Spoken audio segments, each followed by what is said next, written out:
Bienvenida, bienvenido a esta inmersión profunda. Hoy vamos a un sitio y a un momento muy concreto. París, 1889. La Exposición Universal, la Torre Eiffel recién estrenada. Exacto, todo muy brillante. Pero muy cerca de esas luces, ocurría algo terrible. 11 personas del pueblo Selknam, de Tierra del Fuego, estaban siendo exhibidas. Como animales. Sí, es una historia durísima. Vamos a apoyarnos en un informe detallado que, reconstruye qué pasó. No es solo hablar del secuestro y la exhibición en sí, ¿sabes? Claro. Sino del contexto. Estos zoológicos humanos que existían, la pseudociencia racial de la época y, ojo, la conexión directa con lo que estaba pasando en Tierra del Fuego. Un genocidio, básicamente. Exacto. La misión es entender todas esas capas, ¿no? Y cómo resuena todavía hoy. Pues vamos a ello. Todo empieza en 1888, ¿verdad? Con un secuestro. Sí, un empresario ballenero francés, Maurice Maitre, secuestra a un grupo, una familia Selknam de 11 personas. Y el informe es claro, dice que los llevaron con pesadas cadenas, o sea, desde el minuto 1. Brutalidad absoluta. El viaje en barco hasta Europa fue terrible. 2 de ellos murieron antes de llegar. Madre mía. Y los 9 que sobrevivieron, pues imagínate, llegan a París y los meten en una jaula, cerca de la Expo para que la gente los viera. Y encima con una etiqueta falsa. Les llamaban caníbales patagónicos. Una invención total, puro sensacionalismo. Es que incluso les tiraban carne cruda para que el público se creyera esa imagen de salvajes. Cuando sabemos que su dieta no tenía nada que ver. Guanaco, aves, marisco. Nada de canibalismo, cero evidencia. Lo que sí hay son fotos de Maitre posando con ellos, con los 9 supervivientes como si fueran trofeos. Es escalofriante. Y lo peor es que, como decías, esto no fue algo aislado, ¿no? Que va, para nada.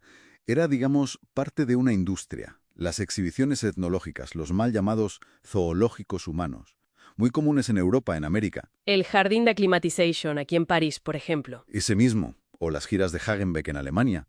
Eran espectáculos populares, pero claro, detrás había una ideología muy potente. Reforzar la idea de superioridad europea. Totalmente. Era propaganda colonial pura y dura.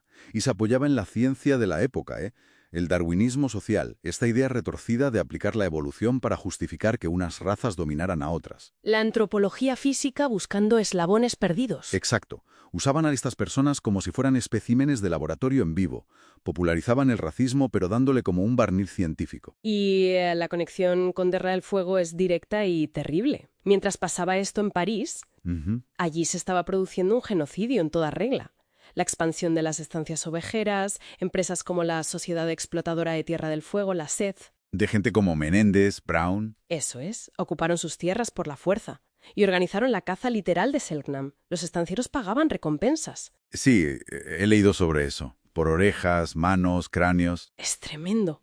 Hubo masacres, complicidad del Estado. Incluso las misiones salesianas, como la de Isla Dawson, aunque quizás con otra intención inicial, acabaron siendo lugares donde se concentraba la gente y morían masivamente por enfermedades. O sea, la jaula de París y el exterminio en el sur. Eran 2 caras de lo mismo. La misma moneda colonial, sí. Y después de París la pesadilla siguió. Se los llevaron a Londres, ¿no? Al Royal Aquarium. Sí. Y luego a Bruselas. Las condiciones seguían siendo infrahumanas. El informe recoge testimonios como el de un tal Dr. Webster en Londres, que vio a una mujer Selknam y dijo que su estado no era de salvajismo sino de trauma profundo. Al menos 3 personas más murieron en esa gira. Sí, al menos 3 más. Pero fíjate, ahí surgió algo. La South American Missionary Society, la SAMS, se enteró seguramente por gente como Webster. Ajá.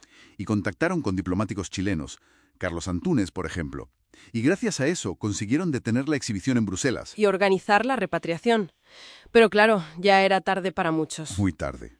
De los 11 que salieron, solo 6 volvieron vivos a Tierra del Fuego. 6. Y hay historias dentro de la historia, como la de uno de ellos, Calapacte, ¿no? O Calafate. Sí, es un caso particular. Él se quedó un año más en Europa. No sabemos muy bien por qué. Aprendió algo de inglés. Volvió y, fíjate, colaboró con un misionero, José María Beauvoir, para hacer un diccionario Selknam español.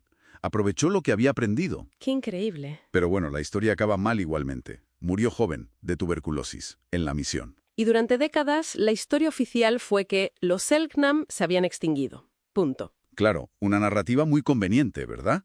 para no hablar del genocidio, para eludir responsabilidades, y eso causó un silencio, un trauma enorme en las familias descendientes. Una activista actual, Emma Manduli Molina, habla de la barrera del temor. Pero la realidad es que sobrevivieron. Sobrevivieron, y hoy sus descendientes están organizados tanto en Chile como en Argentina. La corporación Selknam Chile, la comunidad Rafaela Ishton en Argentina, están luchando por su reconocimiento, por sus derechos.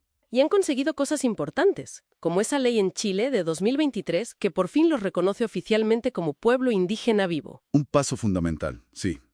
Y la lucha sigue, ¿eh? Por revitalizar su cultura, recuperar la lengua, el Selknam Chan, reinterpretar ceremonias como el Jaén.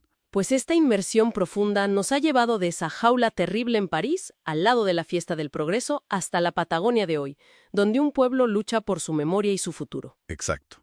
Es una historia de deshumanización extrema, de violencia colonial disfrazada de espectáculo, de ciencia, pero también, y esto es importante, es una historia de resistencia increíble. Sin duda. Y el reconocimiento legal es un paso, pero la memoria de esa jaula, del genocidio, sigue ahí.